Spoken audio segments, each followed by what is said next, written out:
In a 120/240 volt single-phase 400 amp service using 250 mcm conductors in parallel, each 250 mcm conductor is rated for 200 amps.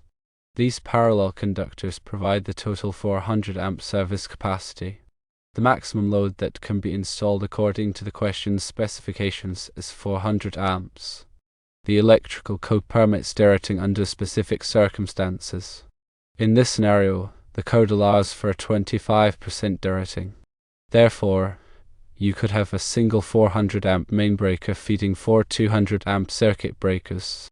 The ability to have multiple breakers exceeding the main service amperage is based on the understanding that the total connected load will not exceed the 400 amp service capacity. Derating factors are crucial for ensuring electrical systems operate safely and efficiently within their design limit. It's important to consult the National Electrical Code, specifically Article 220, for detailed guidelines on load calculations and demand factors that influence derating considerations. Furthermore, local amendments or interpretations of the NEC by the authority having jurisdiction must always be followed. Several factors contribute to the decision on whether or not to derate a service. These include the type of load, the diversity of the load, and the expected simultaneous demand. Firstly, the type of load is crucial.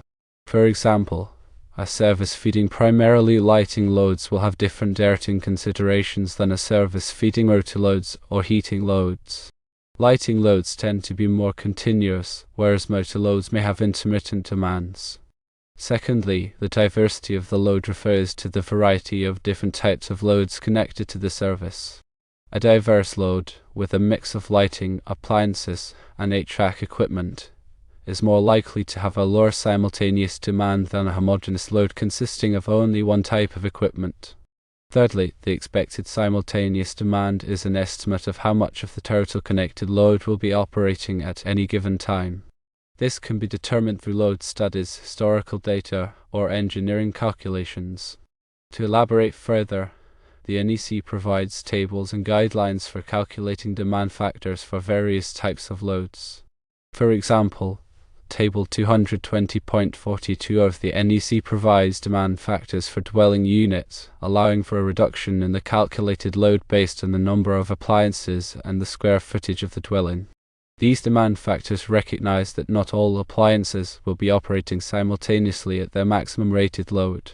Similarly, Table 220.44 provides demand factors for non-dwelling receptacle outlets, acknowledging that not all receptacles will be in use at the same time. In the context of a commercial building, the load calculation will involve considering the connected load of all lighting, receptacles, HVAC equipment, and other electrical loads. Demand factors will be applied to these loads based on their type and expected usage patterns.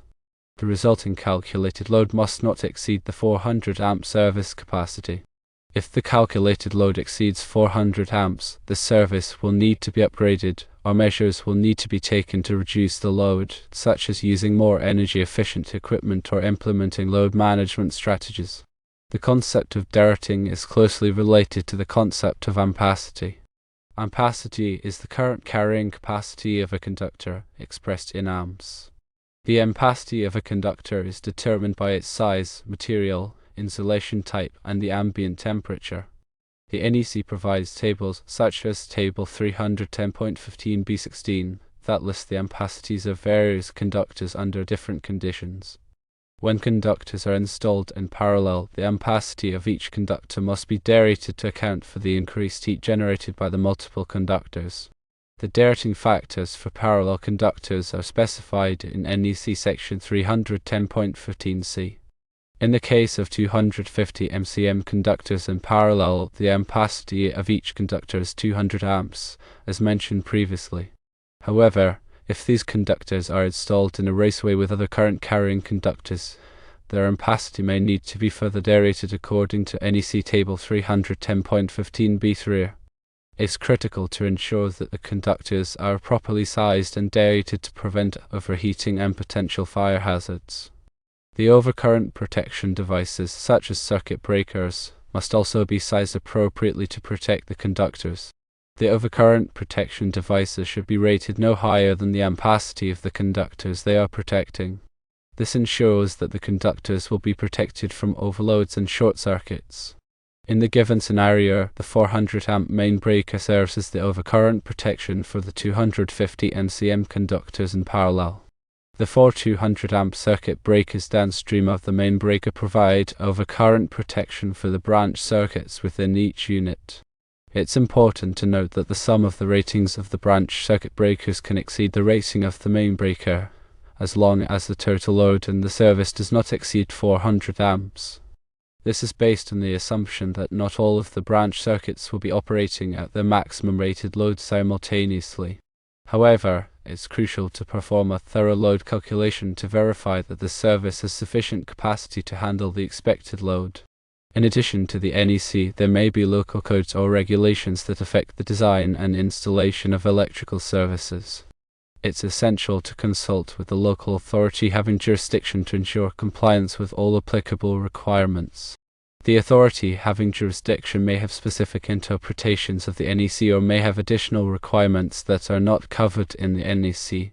For example, some jurisdictions may require that all electrical work be inspected by a licensed electrician.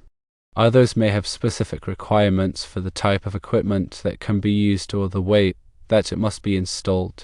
It's also important to consider the future needs of the building when designing the electrical service.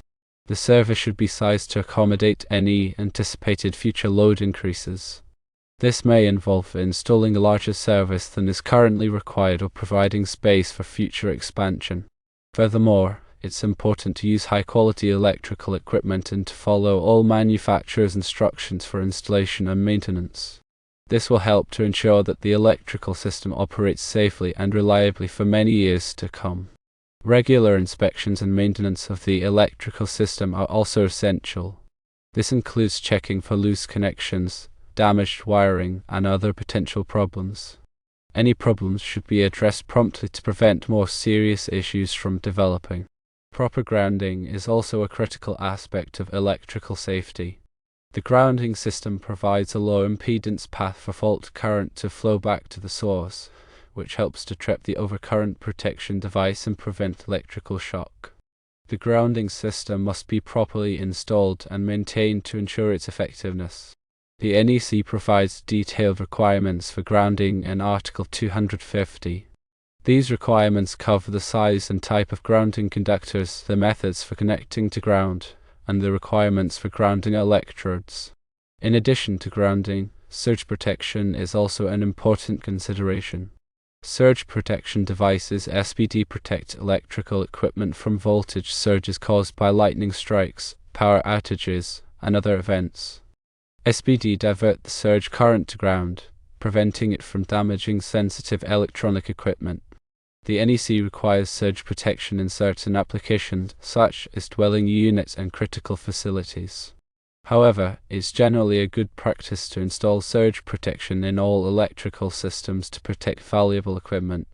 The type of surge protection device that is required will depend on the application and the voltage level of the electrical system. There are different types of SPD available, including whole-house surge protectors, plug-in surge protectors, and hardwired surge protectors. Whole-house surge protectors are installed at the main service panel and provide protection for the entire electrical system. Plug-in surge protectors are plugged into individual outlets and provide protection for equipment connected to those outlets. Hardwired surge protectors are installed directly into the electrical wiring and provide protection for specific circuits or equipment. When selecting surge protection devices, it's important to consider the surge current rating, voltage protection rating, and response time. The surge current rating is the maximum amount of current the SPD can handle without failing. The voltage protection rating is the maximum voltage that the SPD will allow to pass through to the protected equipment. The response time is the time it takes for the SPD to start diverting surge current.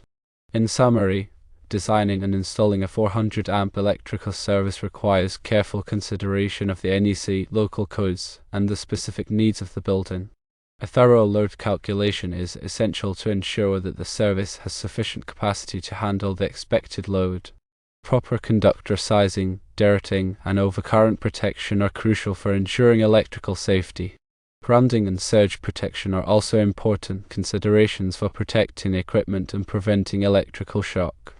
Regular inspections and maintenance are essential for ensuring the long-term reliability and safety of the electrical system. Firstly, verify conductor ampacity. Secondly, perform a load calculation. Thirdly, consider derating factors. Fourthly, select appropriate overcurrent protection. Fifthly, ensure proper grounding. Sixthly, implement surge protection. Seventhly, adhere to local codes. Eighthly, plan for future expansion. Ninthly, use high-quality equipment. Tenthly, conduct regular maintenance. By following these steps, you can ensure that the 400 amp electrical service is designed and installed in a safe and efficient manner. It is always best to consult a qualified electrician to do this work.